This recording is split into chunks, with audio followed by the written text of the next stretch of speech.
And not sure about George. George didn't say. Okay.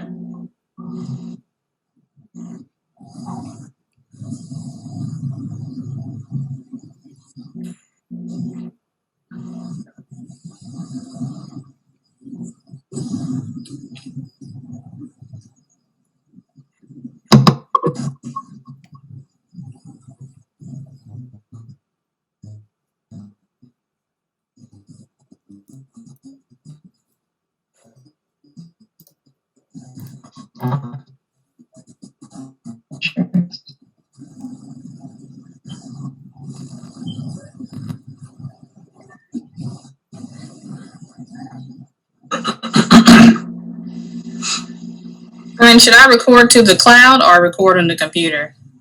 I think it saves to the computer automatically. You have an option? Yeah, yeah. I'll just to the computer. Yeah, that probably would be best.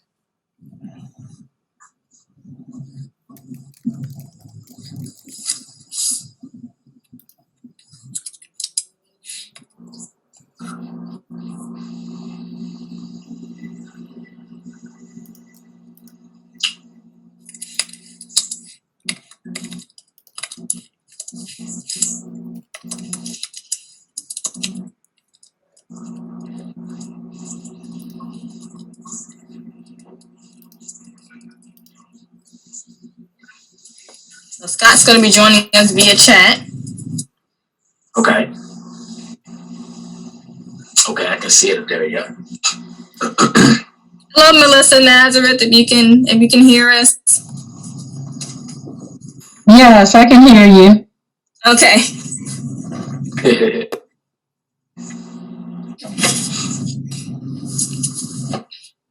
Let's give it a minute to see. Oh, here's Marjorie.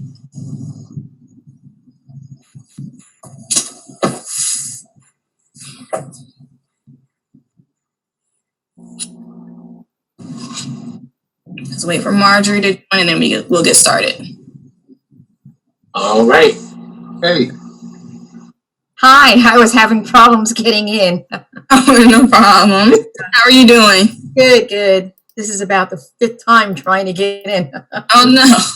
Oh, okay. I'm here. Good, good, good. Hi, everyone. How you doing? Okay, so for right now, everyone's here. And as people join, we'll just let them in and they can join in the discussion when they're ready. So let's get started. Welcome. This is a virtual or online artist talk for a space of our own, hosted by the Downey Gross Cultural Arts Center. DG guest curator is Mr. Anthony Wardrett. Hello, Anthony. Hey, hi everybody. How's everybody? Hello, Anthony. Good, My name is Cindy Johnson. I am the curator here at Downey Gross. So what I'm going to do first off is just explain the exhibit a little bit, and the concept and the history of the exhibit and the history of our relationship with Mr. Wardrett. So initially, this exhibit was bred out of a space of our own from last year, where artists participated in our open studio sessions, which is basically free sessions where you can come and you can create in our studio. Basically, we're trying to bridge that connection with the artist community and making sure that they know that Downey Gross is a space as a resource for them. So what happened with that is we had an exhibit at the end, and we had the audience vote for their favorite piece or their favorite artist, and Mr. Wardrett was the winner. And so he won a solo exhibit for this season, but what he decided to do was basically keep the same concepts and invite those artists that participated back and new artists who participated in the open studios for this season. Originally, this exhibit was planned for June, but of course it had to be postponed because of the pandemic. And so now we have it here in September, and we're very excited. The exhibit is in our gallery. Just a second, when I met someone. It is up in our gallery. It's been open since the 9th, so if you want to come during business hours and see it, we also have some of the pictures on our website and social media to see the pieces if you can't make it.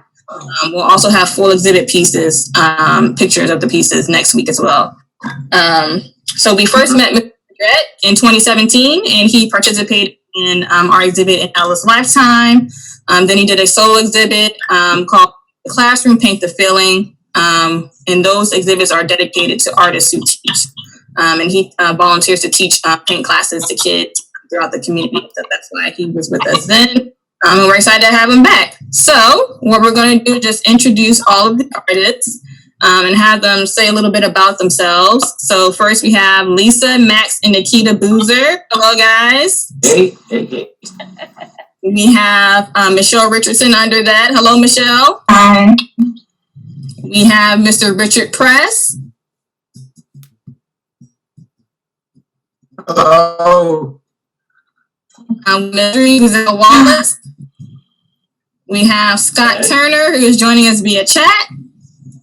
And then we have some of our guests that have joined us today, Ms. Melissa Nazareth and Mr. or Mrs. Lourdes Davila. Can you hear us? Yes, I'm a friend of Marjorie's. He's a friend of mine. Perfect. Yes. Okay, hello. Hey. Perfect. Thank you for joining us.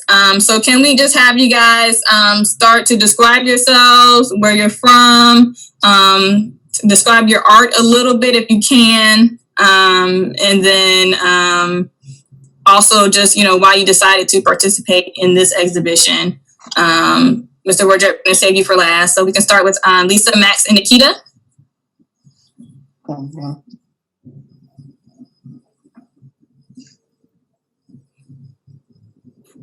Hello? Can you guys, we can't hear you guys. Can you hear? I'm sorry. Okay, we can hear you. Yeah. Can you hear now? Hello? Okay. Yes. There we go. Lean forward or you can talk. Hi, my name is Nikita Boozer. I'm from Thomas Nelson Arts degree. Yeah, we're working on our fine arts degree. And but we're actually new to the Downing Gross. We didn't really know that you all existed last year. So, before last year. So if we'd known that you were such a wonderful resource for the community, we definitely would have taken advantage of that and really immerse ourselves more. But we're so glad that you're there and we can be a part of it. And it's just a nice place to create, to think and see what we can do. We're all from Florida. Max and Nikki are from Key West. Did you want to say anything, Max? Or no? Okay. Man, a few words, but deep thinker. But yeah, Nikki and I are working on our arts degree. We all three of us have been drawing and painting for a long time, and it's a way of therapy for us, as far as just to feel peaceful, for self-expression, and then I mostly did a lot of my art for my children, for decorating their rooms and fabric artists to different costumes. We do Comic-Con a lot. So we're a bunch of family of nerds and geeks, and we like our geekdoms, and we have lots of different meetings that we do. So, but thank you for letting us be a part of this. We really appreciate it. Awesome. Thank you. Michelle? Okay. Okay. So I'm originally from North Carolina, but I do now live in Newport News. I don't know how to really describe my art, but I work in various mediums, graphite, acrylic, watercolor. I've been doing it for quite some time, but as far as like full time into arts, it's probably been within the last couple years, 3 years. As far as why I participated in this exhibit, I absolutely love art, and I could not imagine not being involved in an exhibit that's literally like right in the city. So, and it's been a great opportunity. Along with the other opportunities I've had down in Gross, it is an excellent resource, and I'm just looking, forward to, of course, the duration of this exhibit, along with everything else that's coming up. So that's about it.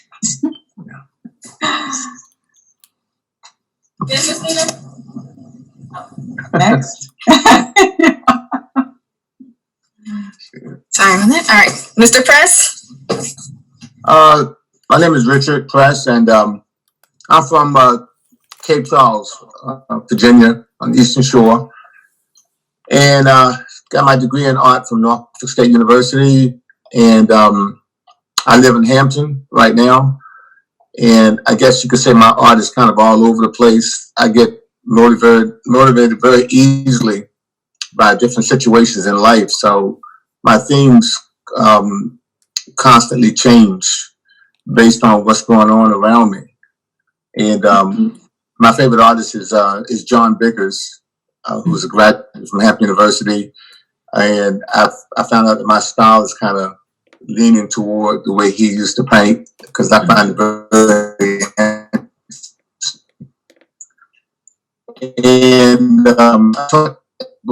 and over in Norfolk, and I love Down and Gross because I think they're like I don't know, they're the best thing around, and I've traveled quite a bit, and Down and Gross is like one of the best places you can go for art. They have a fantastic art space.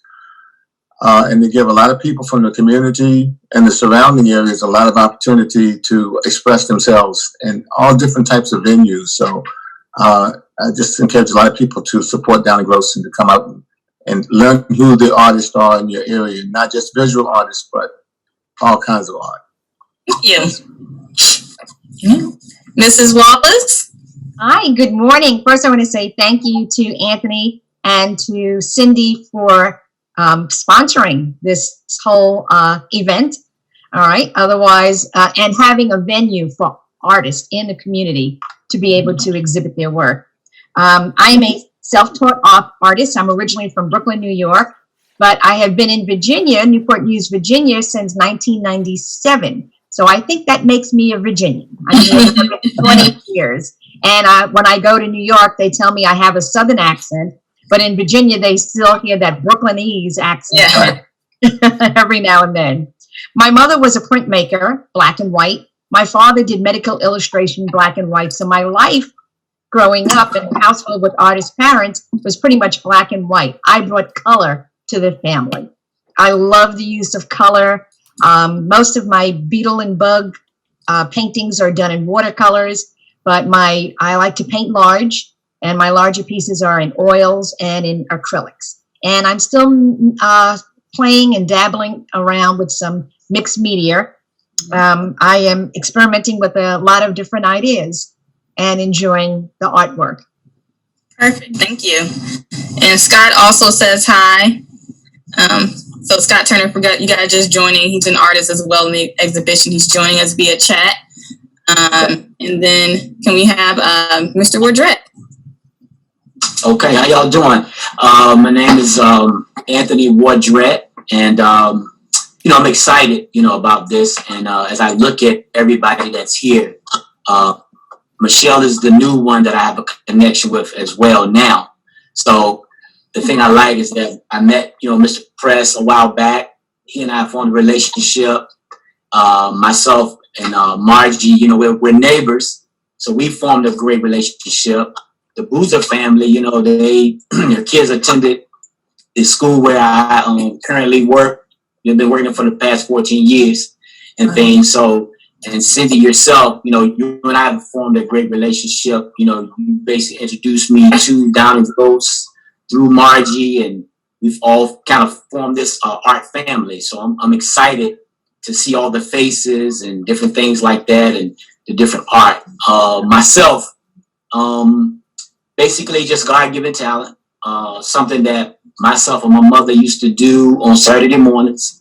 She would, say, hey, look, let's draw cartoons. And, as a kid, you didn't know what type of power you had. You just was doing it because you were so innocent. And doing it, so easily, I never really knew what it was. I just this is just something, But as time went on, I realized it was something that was God-given. Mm-hmm. And everything. So went to, I attended Virginia State, studied commercial arts, and came on home, and I never really got back into it as serious as I should have.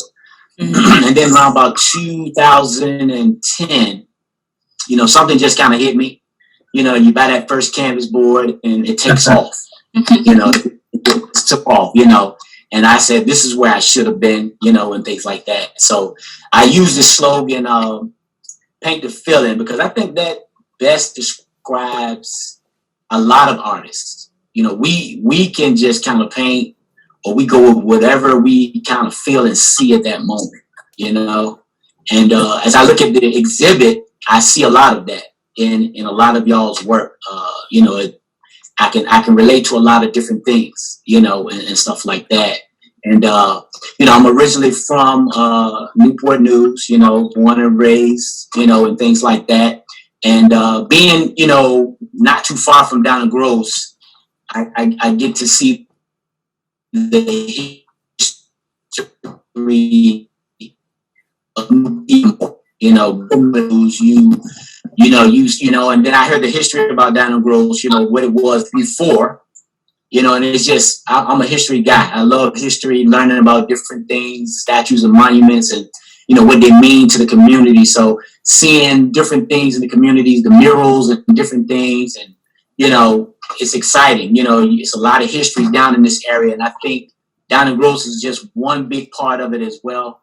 And it's amazing to have that establishment right here amongst us, you know, because a lot of people don't know about it. So, and Miss Wallace, I went over, I had a chance to do a mural last summer, science mural, and she just blew me away. I had my little notes, she took my little notes, and she blew my notes away and so much information. She took me school, you know, she really did. And she sat down and explained everything to me. So I really appreciate her, you know, adding to that. And I was able to, you know, give the Jones Magnet Middle School a mural, you know, a science mural, you know, SOL based, you know, related. So that was my first experience with that. So that was really cool, you know, and things like that. So that's pretty much where I am. I'm still trying to figure out my lane. I really don't know it. I'm really raw still, but I'm having fun creating. So, but I'm having more fun meeting more people and seeing, you know, y'all work. It's very enlightening for me. You know, when I look at y'all work, I just see so much of what went on in my life. You know, when I look at y'all work. So, yeah. All right, thank you, Mr. Wardrett, and all the artists, and just seeing, you know, Mr. Wardrett, progression of your art from 2017 to now. I mean, you're on your way. It's incredible. Thank you. And just really quickly, he talked about Mrs. Wallace a lot. Mrs. Wallace, you know, she's been working with Down and Gross since the beginning. With, you know, Anthony Johnson Gallery, her own exhibitions. He has an exhibit coming up in October, featuring Beetles and Bugs, their relationship with the community. And the human race. So look out for that as well. Miss Michelle Richardson, she did Don't Count Me Out before when we first opened, featuring the youth of Newport. Mr. Press has done exhibits before. Just to see this community forming and you guys getting to know each other is very encouraging. What I love to see is why I do a lot of what I do here. And so briefly, I just want to introduce Carmina Wilson. Hello, Miss Miss Michael, Sharon, Lourdes. So you got part of the family now too. You're part of the chat. And Kwamina actually is an artist as well. She participated in a juried exhibit. So I'm glad to see her back. So we're gonna go straight into our chat. So first, what I want to do is I want to have you guys who are joining us as guests, if you guys have any questions for the artists, if you've seen the artwork, if you've been to the exhibit or seen it online, Corinne can put some stuff herself if you guys want to see more. You guys have any questions?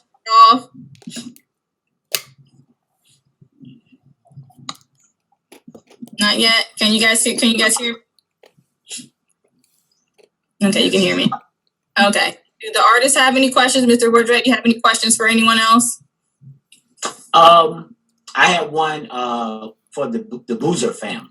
You know, I just wanted to know how does it feel to exhibit as a family? How does that feel?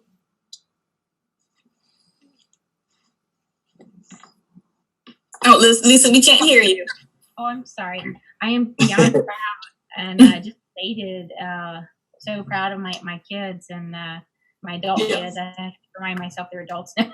Yeah, we're just so happy to be part of this, and I love connecting with them through our art and seeing what they come up with and what things are important to them, and just seeing the world through their eyes. And so it's just really special. Thank you. Okay. Thank you. Perfect. And then let me just quickly jump in. Scott said he's one of the artists. He said, just to introduce himself, he's from North Carolina originally, and early on he learned to draw about the rules, And as he got older, he kind of lost his magic, the thing he did before when you just started on an art project and you just did it and you just were able to go.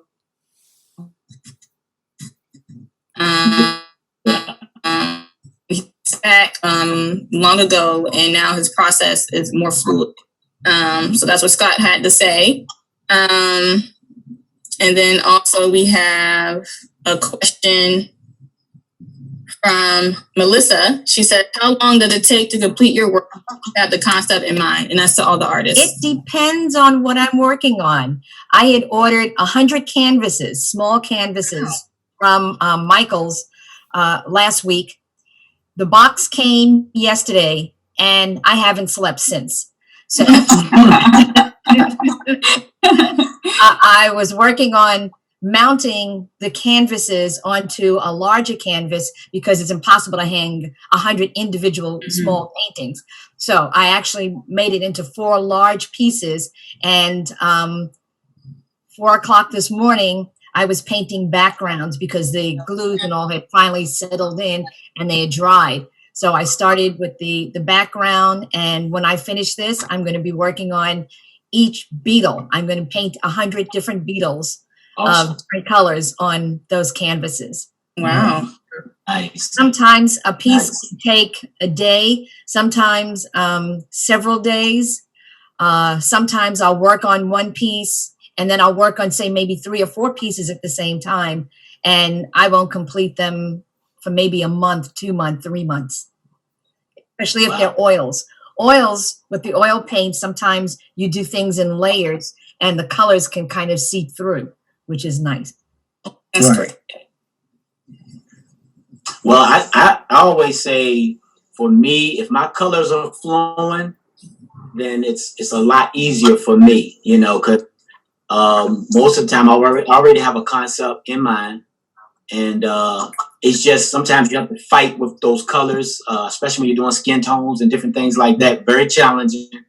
But if the colors are flowing and my jazz music is right, then normally it could take me anywhere between maybe a day and a week, depending on the size and the detail of everything that I'm actually doing. I find the lesser the detail, the quicker the piece, the more the detail, the longer it takes, because you really get into it, and things like that. And besides, also, splitting time with going to work and then come home and trying to finish it, you give or take a couple of days. But normally, it takes about 2 or 3 days, maybe a good week, Soliciting Russian help for his election campaign. There's a real echo with 2016 here. In 2016, President Trump... Anyone else?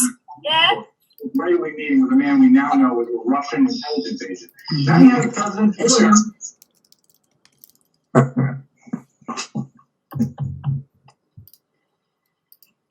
On mute.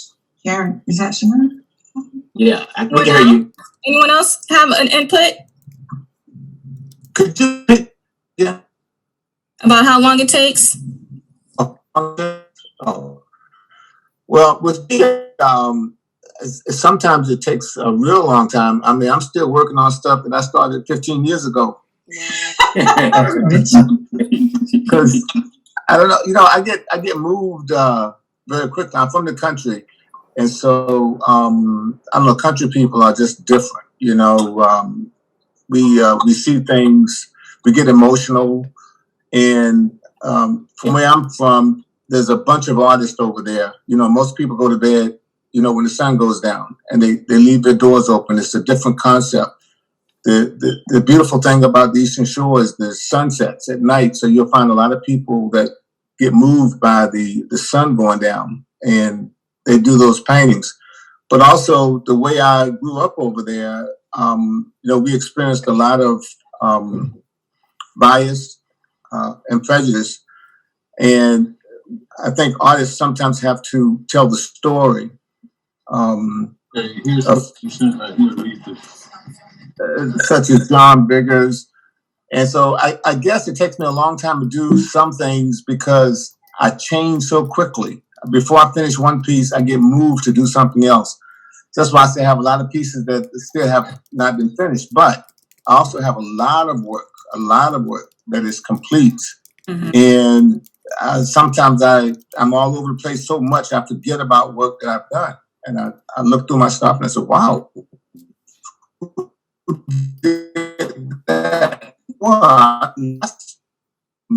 So, but the good thing about it is it's something that keeps you going. It's like a never-ending cycle.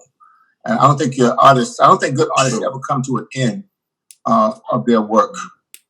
They have to keep on going because in the history books, somebody, yeah, that's the only. They don't have another. Somebody put those images in the history book, and why not us? Mm-hmm. So. I wasn't going to admit that I had pieces that were unfinished. Over 10 years old. I think we all have pieces that are unfinished because they're still here. Right. We just haven't put them on canvas. We just haven't put them on canvas yet, you know? Right. Yeah. That's true. That too. And then Scott said, yes, it depends on the project. Sometimes it can be quick one day, other times it take months or even years. Right. Yeah. That's right. Thank you for that question, Melissa. Another question from Corinne. How would each of you describe your artistic style? Do you gravitate towards painting specific ideas, images, or themes?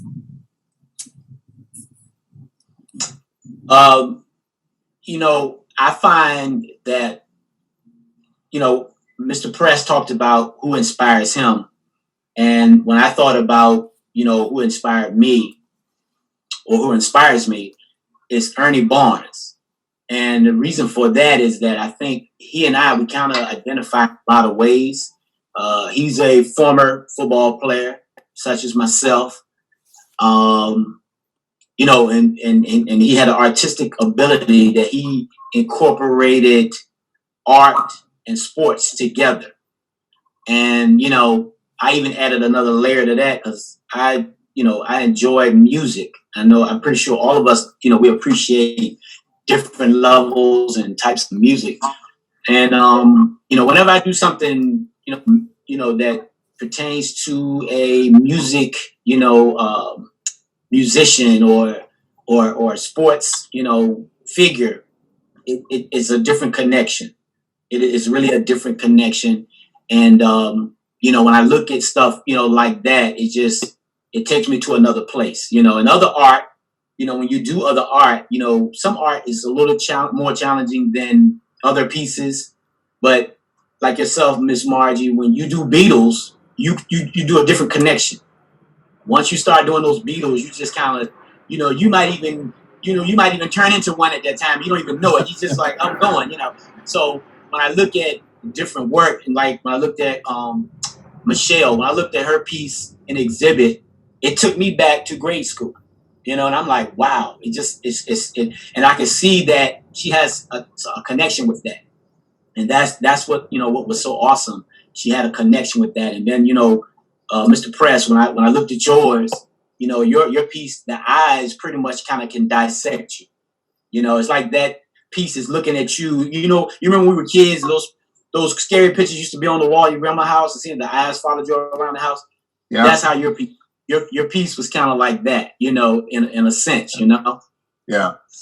Yeah. So for me, it's just, you know, when I do, you know, something related to sports or music, it just connects me to a different level. Yeah. Yeah. Please, and may I say something? Yes, ma'am. I don't know if I'm the only literary artist in the group or not, but even if I am, I feel like creativity is sort of like a river that branches off in different directions, and that all of us who have that creative juice in us tend to do that, and different things can influence us at different times. I know that's the case with me in my writing.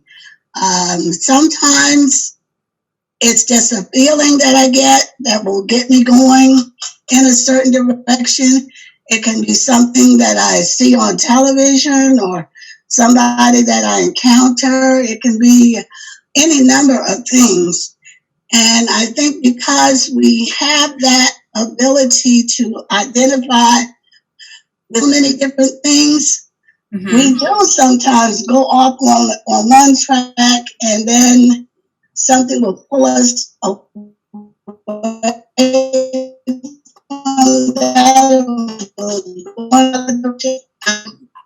And it's just part of our gift.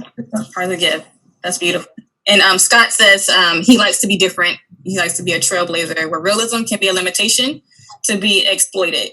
And Scott has worked with us before as well. He did a series based upon Native Americans, and he's done different exhibits with us as well.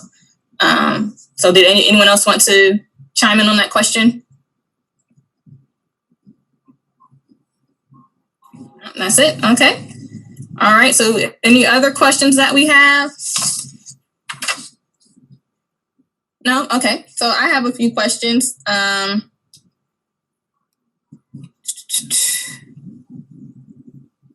Why? Okay, so a lot of you are participating in this exhibition because of Open Studio. So can I just, ask you guys to just describe your experience with our Open Studio sessions and why you decided to attend? Well, for me, I have like a workspace at home, of course, but it's like when you go to the Open Studio, you can kind of, like, even though I'm like working at home and painting, it's like all these other things that I start thinking about what I could be doing, what I should be doing. And there's I have 2 small kids.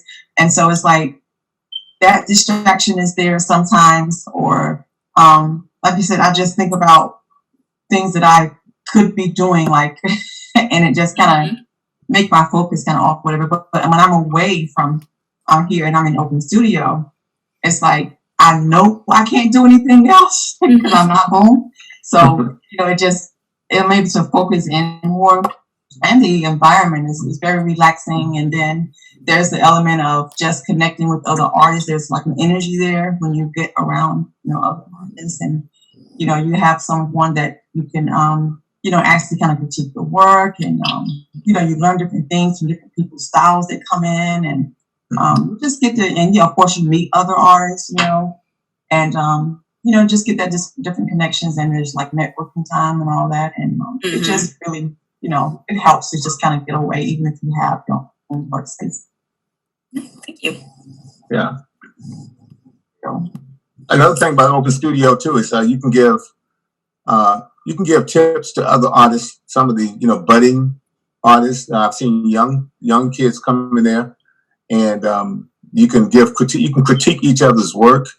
You can see what other people are doing, and I have gotten tips from other artists since I've been there. Some of the tips have been by verbal, but some of the tips have been just from me watching them do certain things. I said, "Wow, that's a nice way to do that." Let me try it. So I think it's not just Open Studio, but it's a learning section. Wow, great perspective. It's nice being in an environment of people with like minds. Right. I always found it very great place to do my homework, catch up on my art homework, because I have some, we have younger ones too at home, and it's hard to get focused in on what you need to do and get your work done when you doing the mom job. You get pulled in so many different directions, but it's nice to be in a place like Michelle said, the fellow artists there. I mean,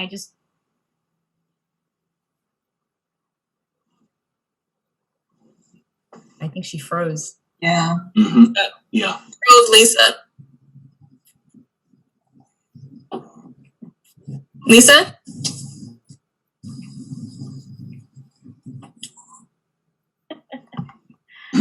So there you go. yeah, So I guess. Sorry. All right, there you go. There you go. you were talking about the homework and being amongst other artists. Yeah, it's just it's so relaxing to be around other artists, and even if you're not even striking up conversation, just being in a room full of creative people, and it's kind of, to me, mentally, it just feels like home. And because I have artists in my family, my grandmother and my mother, and it just felt relaxing and a good place to get our work done. And it forces you, like Michelle said, to stay focused on your work and get that done. So, yeah. Thank you.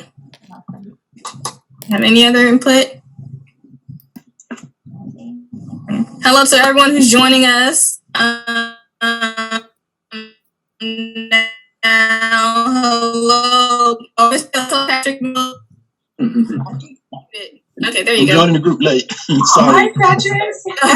That's fine. Yeah, Hello. I'm a little bit slower than the rest of you all working the computer, so it took me a while to get one of my grands to help me to get in. You're fine. So thanks. Sorry, Patrick. I saw you calling. I couldn't get to you. I was here. Yeah, you probably already in the meeting. I was here in some of the meeting as he was setting me up to get in. So I did hear some of the valuable input everyone was making. Perfect. Do you have any questions yourself? I think I'm liking what I'm hearing, and I see this as the new way that we're going to have to work and connect. And I just need to, put all the help from all of you that I can get to help me to stay connected. Yes, sir. Want to know something? Last night, I was doing a virtual thing with a gallery up in Washington, D.C. that I've exhibited with. And their theme was Pandemic, the Light Therein. And one of the things that a lot of people said, they like the idea of being able to meet the artist this way by Zooming, because when you're at the exhibit, you don't really get to talk and hear everyone talk about their work. The other thing is that you don't have a million people on top of you and all over you, in a crowded gallery space while you're trying to appreciate the artwork. And you can flip through the paintings yourself at your own pace. That's right. Yeah, and that's one of the reasons we wanted to do this virtually, because we wanted people to be able to talk and ask questions, but we can't do that in a physical space, to do it this way. And so since that has come up, I have another question. How has the process of creating and exhibiting been challenged during this difficult year? You guys have any input on that? Well, before one thing happens, something else happens. You can't even get past the pandemic before you have racial injustice and people being killed. And as an artist, if you're trying to express yourself and to be a voice, you got to stay on your game. And it's hardly time to rest now because of so many things that's happening. So I don't usually paint murals, and as you see the piece that I did, it's an incomplete mural because it has where we started with the pandemic, where we are presently, but I don't know what that third panel is going to look like because we haven't gotten there yet. But when you talk about the racial tensions that are going on, Black Lives Matter, that's going to be a panel. That's going to be a piece that I paint also. But I beat an exhibit before that. Okay, yes. Corinne, can you just show Miss Wallace's piece, the 2020 pandemic? Did you get it? Yes. Let's see. Corinne, if you're there, if you can hear me. And Ms. Griffin, you might like the play on words I put on the end. Did you get it? Meaning, did you understand the piece or did you get the virus? Okay, so we'll wait for Corinne to do that. Does anyone else input? There it is. Okay, it got cropped, but you can see sort of kind of is there's multiple pieces to it. It's also on our website, but it's basically a mixed media piece. It has the rolls on top, the empty rolls, the toilet paper rolls, and and it just basically talks about all the different aspects of the pandemic. And it's 2 panels as well. Oh, and Scott had a input as well, said for, how difficult this year is. It's hard to meet new people, travel, market, and sell art during the pandemic. So you have to, find alternatives in that regard. Yeah. All right. So People write history. We paint it. So if you haven't done a pandemic painting, you need to do one. If you haven't done one on civil rights, you need to do one. Okay. There you go. Mm-hmm. Yeah, definitely. True. You can see the hands reaching out for peace there. Yeah, that's one of my favorite parts. I'd like the sign that's at the Hampton Post Office. Heroes work here, but I just put on top essential heroes work here. Yeah. Perfect. All right. Does anyone else have any other questions before I ask mine? Hello, I am Margie's friend. I'm from Brooklyn, but I met her here through her husband, Victor. We've known each other since childhood. I have a question. I myself am not an artist, but I'm listening to you guys and I'm feeling inspired. I fool around a little bit with charcoal painting, drawings. I started a few years ago. It's been on and off, but this is inspired to me. I've seen some of Marjorie's work, and she's awesome. But I do have a cousin in New York who does drawings, and he did one on George Floyd. And it's really good. And he has had some success in galleries up in New York City. But I was wondering if this is just for this community here, or if it would be a good idea to extend him the invitation. I don't know if he will accept or not, because he's kind of like a loner, but but he's really, really good. And he did one of my mother's face in without her being there, just by memory. So he's really, really good. And that was just my question, if it just extends to Newport News or just to other people you may know that are artists. Yeah, I can elaborate on that process a bit. So this exhibit specifically that now is going to be annual, a space of our own. It's pretty much local artists because, it's based upon the old studio sessions. Okay. But if you're interested in general in displaying here, we've had people internationally display, people from all over the United States and we've had Canada, China. So the way that typically you do that is you fill out an artwork display inquiry form, which can be found on our website.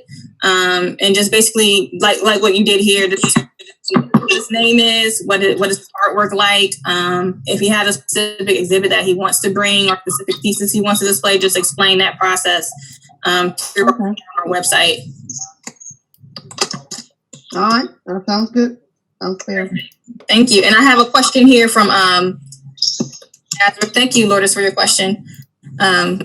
What was the moment or event that led you to decide to embrace your identity as an artist? So, what made you realize that art is your path, and when did that happen and why?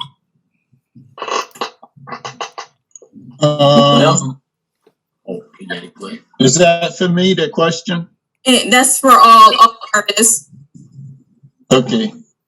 If I understand the question, I think just realizing that, as the young lady said before from Washington, D.C., I'm sorry, I don't remember your name. I wasn't introduced earlier to her name. But I think it's just the fact that when I realized that art to be a visual language, and it's, and you realize that you can connect to people. I've said this in interviews before. When you realize you can connect to people through your artwork, through visual, it lets you know that you have a way of expressing yourself, getting what you have to say out. And we have a responsibility as artists, to record history We do. We may not always recognize it. Sometimes we get caught up in making aesthetic artwork, but we have to look around us and see what our environment is dictating as well, I think. I like that. Mm-hmm. We can also tell in on what Mr. Bullock has said is it's funny that art makes a statement without even talking. You don't even have to say anything. The artist can just present the piece, and it does all the talking. Right. Mm-hmm. I think it was Nikita. I don't know whether Nikita or Max did the Finding Nemo, and it just made me smile. That's right. Gracie, yeah, that was Gracie. Oh, Gracie, I'm sorry. So she's on her way. Sorry. What was the moment or event that led you to decide to embrace your identity as an artist? Like, when did it turn from like a hobby to, this is what I want to do?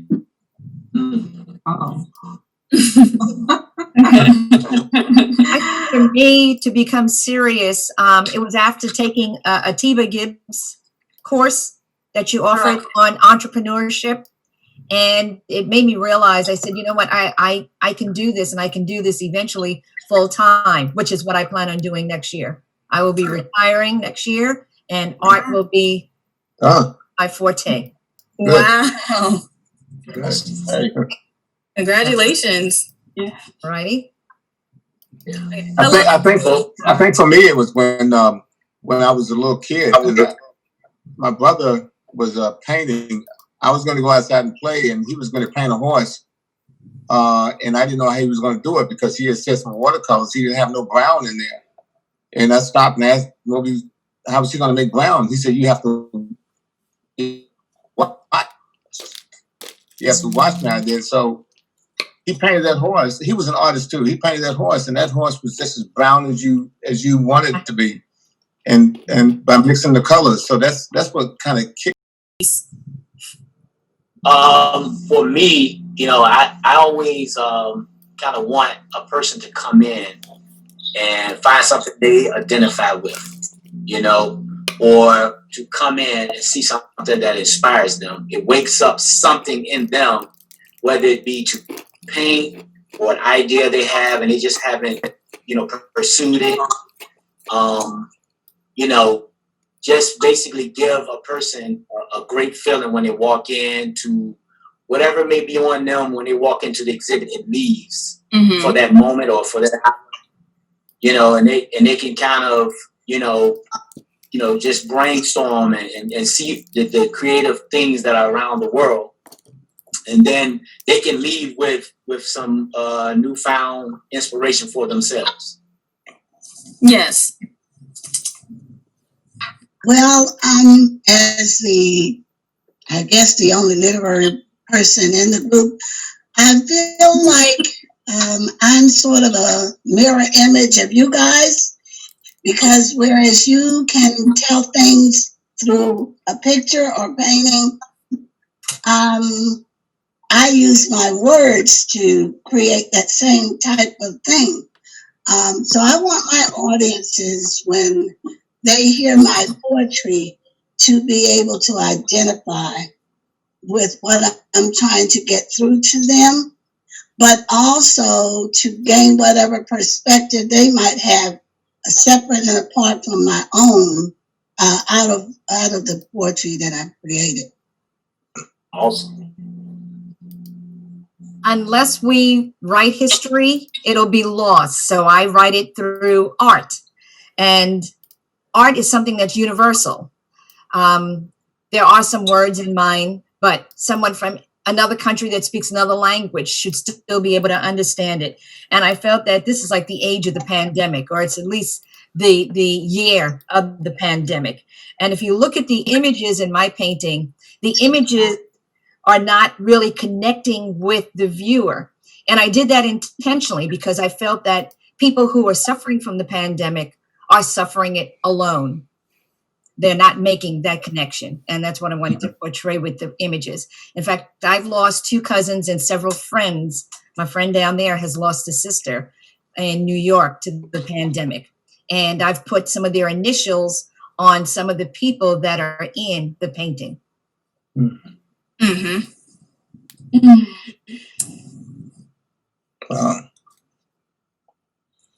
I find too that a lot of times I used to be really into putting titles on my work. And then I found out that a lot of times people will draw something totally different than what the title is that you put on your work. And you could be drawing a fish, and somebody looks at it and makes them think of their grandmother. And they say, "What's the title of this?" You say, "It's a fish," and all of a sudden they get turned off, you know? So sometimes I think it's what the viewer gets from your work. Sometimes maybe it's best to leave some things untitled and let them draw from it what they see, unless it's something really, really obvious.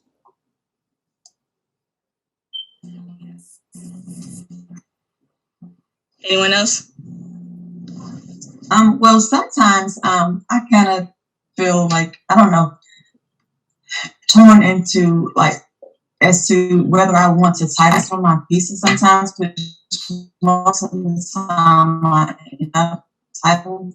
And the thing that makes me like, I guess, decide that way is because a lot of my pieces do have messages behind them that I really want to get out, even though a lot of times people do get other things out of it based on like where they are in life. But I find that when I express what the painting is about, even if they have something that's going on with them or whatever they would get out of the painting, it's like whatever I say about it, it kind of adds to, or they take that as a basis, and then it's still, I don't know how to say it, like branches off into relating to whatever it is that they're going to. And sometimes they even tell me things. It's all in, I guess, sync with what I've already said, but it just extends out on it some more, whatever. So I always appreciate that. And I was, I didn't even see that or whatever, but yeah, that I can see that. And but what I want them to take away from when they see my art is I want it to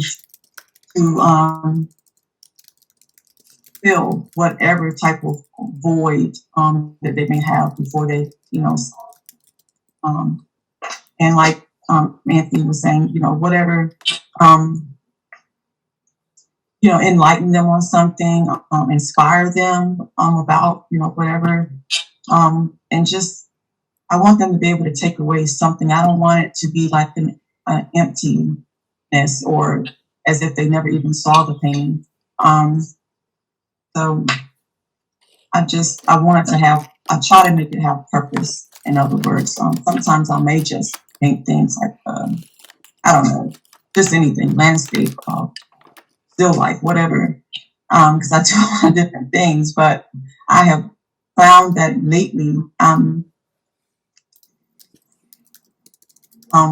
just inspired to do more purposeful and relatable pieces. Okay. And Scott said, as far as he can remember, he's always been an artist, a self-taught artist, and he likes to treat each subject and content with a vivid color palette and rough brush treatment. Corinne, can you show Scott's pieces? His piece, it was the multicultural. Better to do that.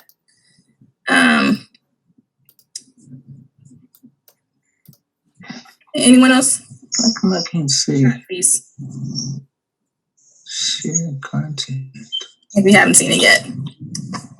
And then can you also show a couple of Michelle's pieces? Sorry, Patrick, you can go ahead. Yes, I was just thinking, of, you remember when Pharrell Williams came out with Something in the Water?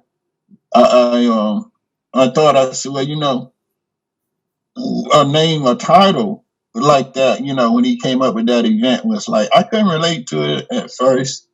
And then I thought about it, and it says, Something in the Water. It speaks about the people, Mm-hmm. And this is what we are doing as artists.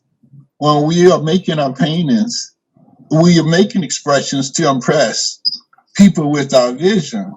Mhm. And we hope, as Michelle and Richard both said, sometimes you don't want to title it because you think, well, how are people going to perceive it?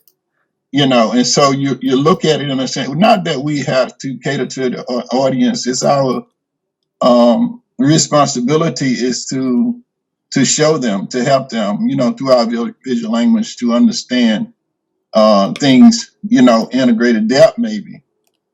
Some things that our eyes see, and they glance over it first, and then when you go back and you look at it, you say, "Oh, I see what's there now." Art is like that.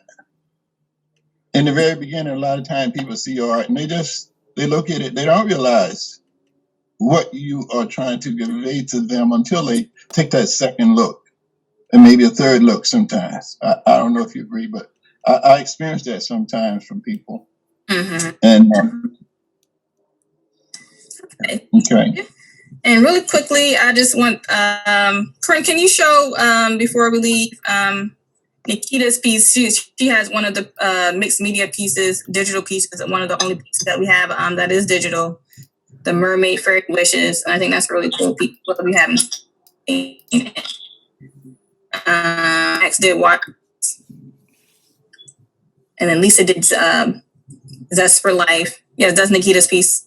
Sorry. Beautiful. Yeah. And we're just showing you guys some of you guys' pieces. I don't see them. How come I can't see them? If you look at Corinne's, I don't see them either. if you look at Corinne Morgan's, that you can see the mermaid with the. If you can see her screen. So okay, as we go, we're gonna log off shortly. Does anyone have anything to add about what they have planned next? I just want to say you can vote for your favorite artists throughout the month until our closing reception, which is September 26th. So if you want to register for that, you can register for our closing reception. Where we'll announce the winner of the solo exhibit. So anyone want to say what they have next coming up? I have a question. No more questions. We got to log off. This is regarding the November 7th show. Is it 11? I can We're preparing privately about that, Mr. Mills. Okay. All right. Okay, that's it for me. That's it. I know Miss Marjorie has her exhibit coming up in October. As Mr. Mill was stating, there's going to be another exhibit in October with an local artist collective. So is that it? Where's Miss Marjorie's show going to be in? I didn't get that information. October is next month. Okay. And then she's going to create digital QR codes. Yeah, she's going to, and it's going to be about beetles and bugs as well. So that's what we have coming up next. Okay. All right. So thank you everyone for joining us. Lisa, Max, Nikita, Miss Marjorie, Kwamina, Patrick, Milden, Joshua, Anthony, Sharon, Michelle, Richard, Scott, Michael, Lourdes, Sharon, Melissa. Thank you. Thank you. Thank Thank you. you. Everybody. Bye. Bye, everyone. Bye-bye. Stay safe.